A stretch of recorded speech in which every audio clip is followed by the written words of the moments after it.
Hey there, Fletcher from All Things Overlanding here, and today I wanted to talk a little bit about overlanding being over the top. So we've all seen it, right? And I'm talking about both ways here. And when I say both ways, I mean the people that have big, huge, overbuilt rigs that are talking crap to the people that just take a $50 Coleman tent and go out in the woods and camp. And then also the people with $50 Coleman tents talking to the people with the overbuilt rigs saying, man, those things are so crazy, you're never going to use that. You know, no one knows each other's situations and everyone's budget is different. So again, today I wanted to talk a little bit about over-the-top overlanding and kind of where it's going. Talk a little bit about some helpful points that will hopefully bring some people back down to reality, back down to earth, so that we stop kind of crapping all over each other, right? If you're not familiar, down in the link in the description below is a group of mine that I run called Newbie Overlanders, where we really try to help each other out and not just tell people you're wrong, you're wrong, you're wrong. And so that's kind of where this is coming from, right? I've seen a lot of groups, I've seen a lot of posts that are about, you can't do this, that's not really overlanding, this is just car camping. And again, I wanted to touch on that a little bit today in what is over the top and what's not. So if you want to hear more about that, and I'd love to hear from you guys too, if you're on YouTube, post up in the comments down below. If you're listening on the podcast, hop over to my other social channels linked in the description down below and join the conversation. Let's talk about it. Or join that Newbie Overlanders group on Facebook if you're there. So again, let's get into over the top overlanding. What does that really mean and why does it even matter? Let you go.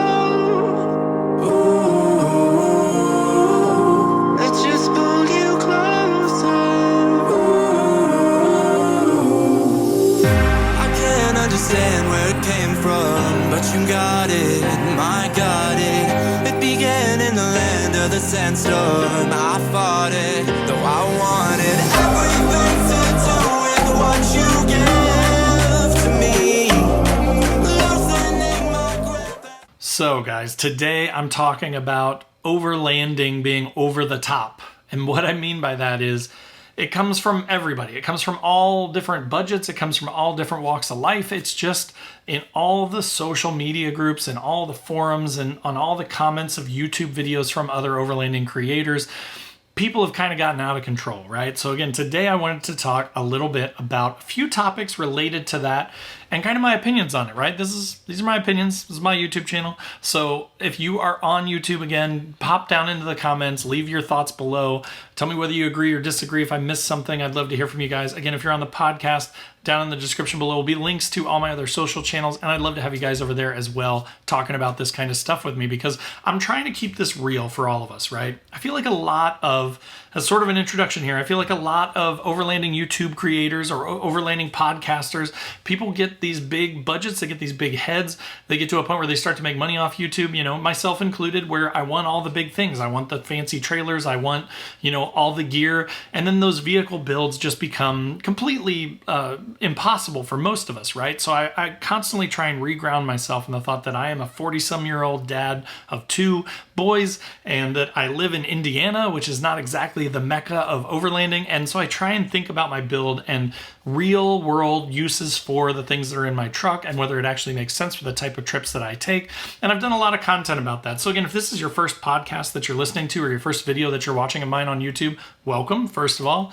But second of all, definitely subscribe on YouTube and the podcast, add it to your favorites over on the podcast because there's a ton of information. This is the 6th year that I've been doing this. So now at this point, while I'm no expert, I have a lot of experience learning and messing up and then learning from those mistakes, right?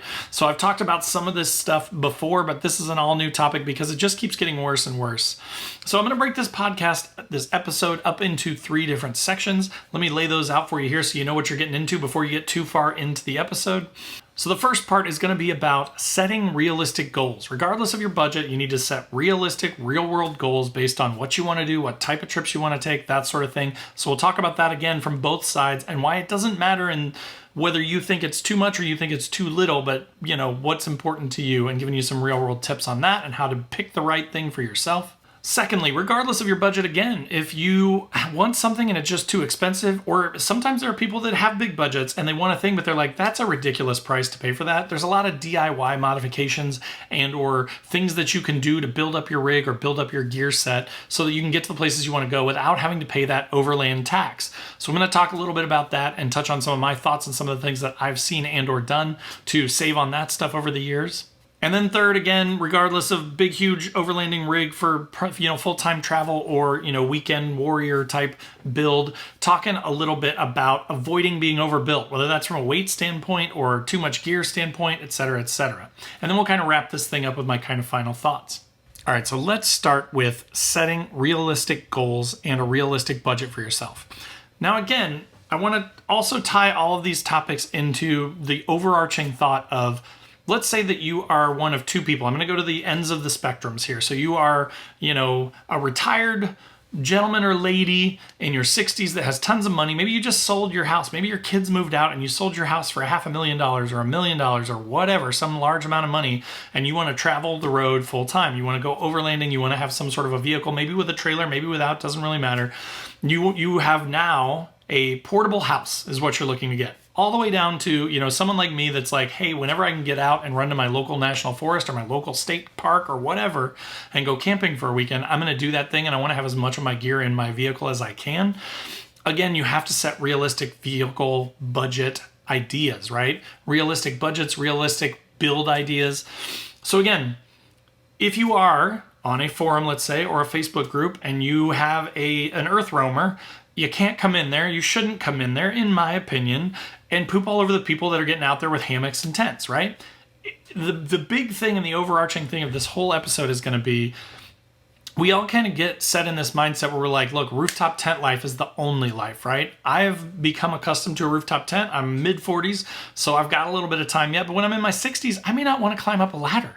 I may have to go to the bathroom more in the middle of the night, right? So saying that the rooftop tent is the only way to go, saying that ground tents are dumb, or vice versa.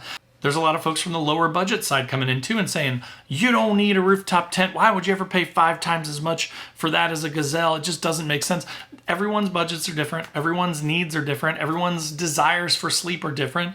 Some people prefer a cot. Some people prefer a hammock. It doesn't matter. Think about your own situation. Forget about what you see on YouTube. Forget about what people say in the comments on Facebook. Do not worry about what those people say. Think about your budget, think about your desires, think about where you're going to go camping and or overlanding, think about how often you're going to get out. Think about those things and stop worrying about what everybody else says or thinks about your setup or the right setup. Okay? It's become a social media problem where everybody doesn't want to listen to what anyone else is saying. They just want to come on there and, spout their opinions, which they believe to be fact. So again, don't get discouraged. I talk a lot to newer folks getting into overlanding. And I know that for a lot of you folks, if you're listening and you've been listening to me for a while, you're like, I know, I want you to get into more advanced stuff. I hear that a lot. And I worry about that and I stay away from it for a reason. And the reason is that the newer folks don't have this anymore, right? A lot of creators like myself hit a point where they start to get sponsored, they start to get big budget items, and they forget all about actual people that actually want to do this thing with their own money, right? It's really easy to get sucked into that world and to be given a bunch of free stuff and then to be like, well, I want the biggest, baddest, most expensive fridge, and I'm going to tell everybody why it's the best and why they shouldn't buy that Alpacool or that Iceco or that Bodega fridge, right? Like there's a ton of lower priced options out there on the market that work just fine for most of us, especially if we go in frequently, that you can spend a fraction of the price on versus a bigger, badder name brand, right? So I'm trying to keep it real here. I'm trying to stay down to earth, but most importantly, again, let's all be nice to each other. Let's be respectful. Let's ask questions. Instead of saying the rooftop tent isn't the right choice for you because, let's say something like, hey, why do you want a rooftop tent? If it's just because you saw somebody on Facebook that had it or someone on YouTube that had it, that's not a good enough reason. Really break down that price and think about how often you're going to go. If you're going to go 4 times a year and you spend, even buy a nature nest like I have for $1,600, that's $400 a night for the first year. If that tent lasts for 3 to 5 years, it's still a pretty good deal. That's kind of my contention with rooftop tents. Everybody complains about it a lot. In the last year, I've probably been 60, 65 nights out of the last year sleeping in my nature nest tent. So at that price, it's a steal of a deal, right? It's way cheaper than a hotel room. It's probably even cheaper than a state park, just paying state park camping fees and things like that. But again, think about that budget. Think about how often you're going to go out and stop worrying about what everybody else thinks. Just buy what you think makes the most sense for your trips and your location. All right, so next, DIY stuff, right? There is a ton of content on my YouTube channel about DIY stuff. I'm a huge DIY guy because historically, I didn't come from money. My parents were like school employees. They worked at the schools that I went to. So we've never had a ton of money in my life. So I've always looked at things and been like, you know what? I really like that. thing, but I can't spend $800 on it. How can I make something really similar or close to that will do the same function for less?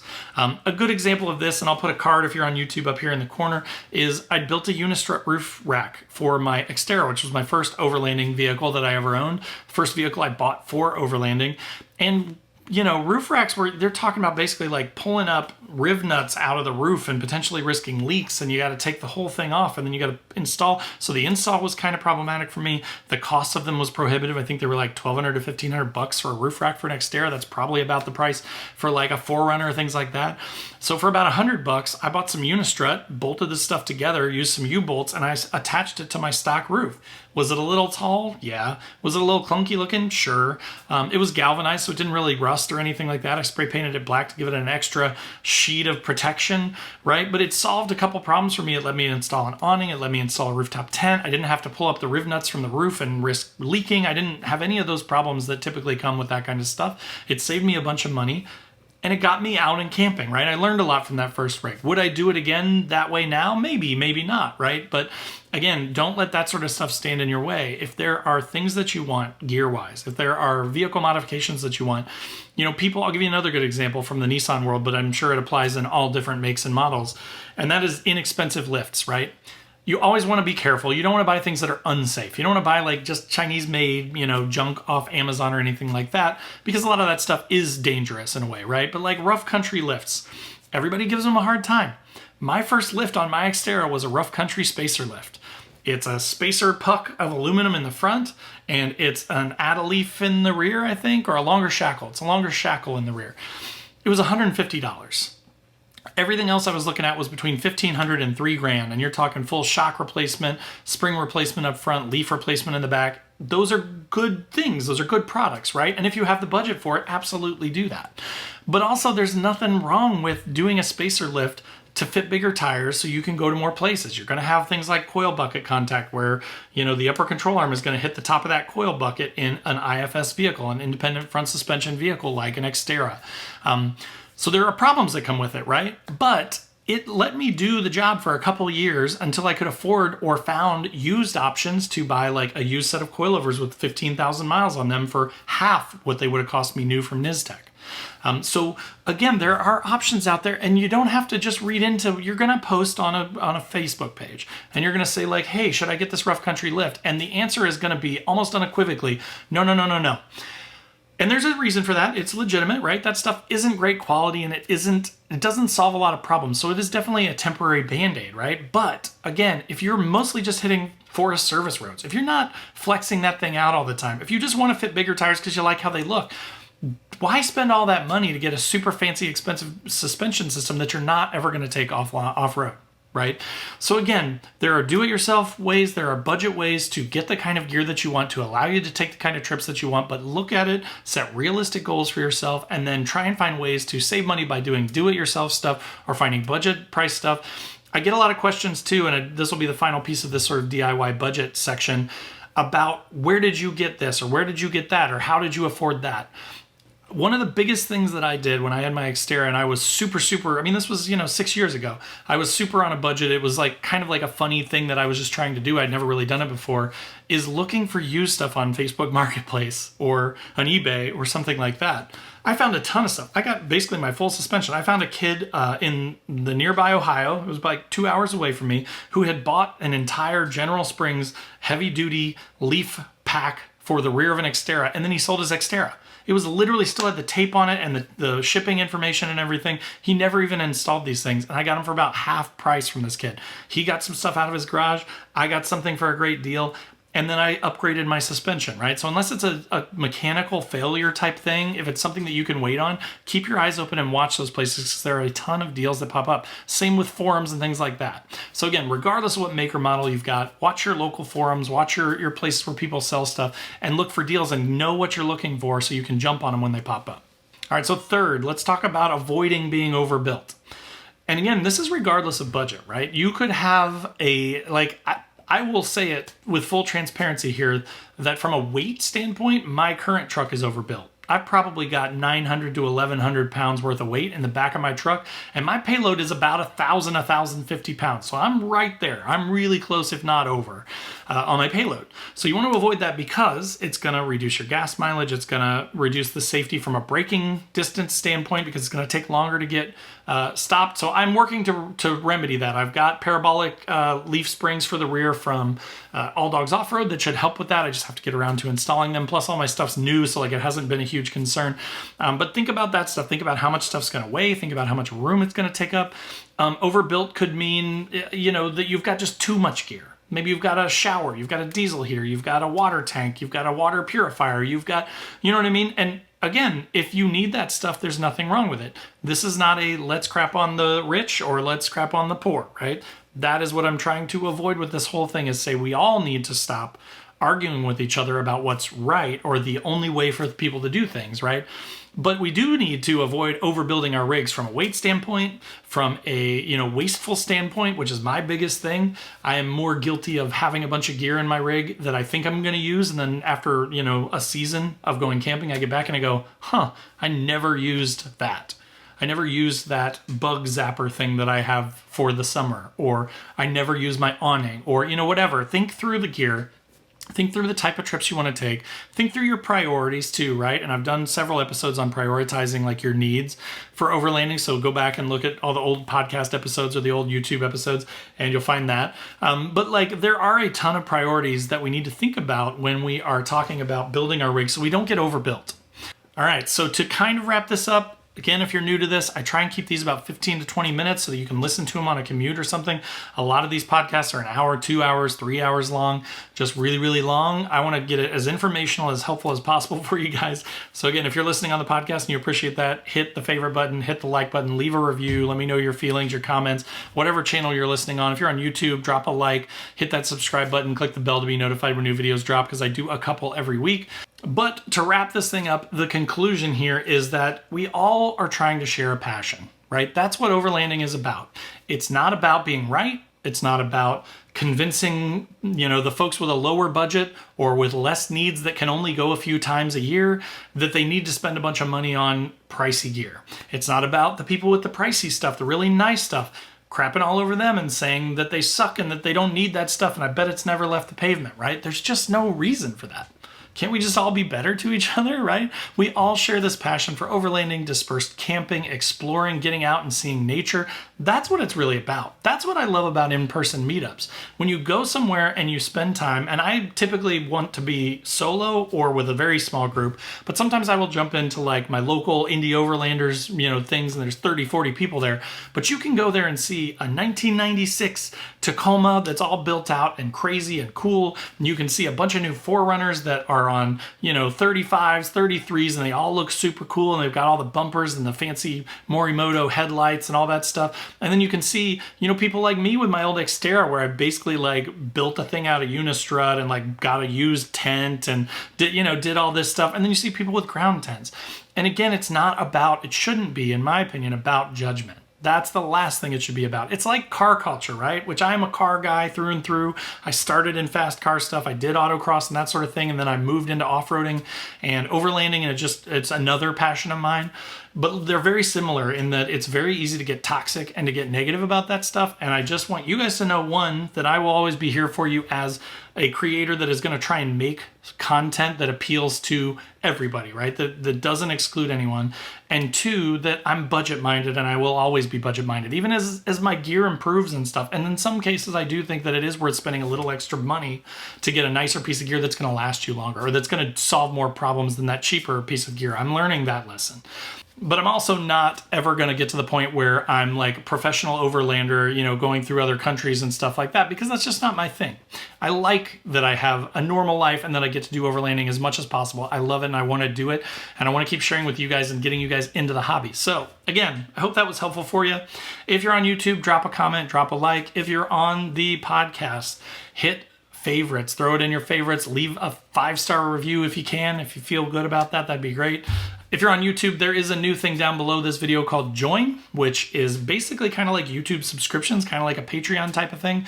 I'm just trying it out as a new thing, but it's mainly I've had people say, hey, I want to support, the content that you make. I know it takes a ton of time to do that. How can I do that? And I didn't have a mechanism to do that. So the join button is a good way to just passively do that, right? You do get early access to some of the videos and a couple other little perks, but the main thing is it's just a way to support the channel. So if you want to do that, click that join button, but no pressure whatsoever, totally up to you. Also in the description below, as I mentioned, are links to all my other social channels. So wherever you want to hang out, love to hang out with you. Check those out. There's also a link to my website where I've got funny overlanding camping themed patches and stickers. So that's another way to support the channel if you want, but you also get something for it. You get a patch or a sticker.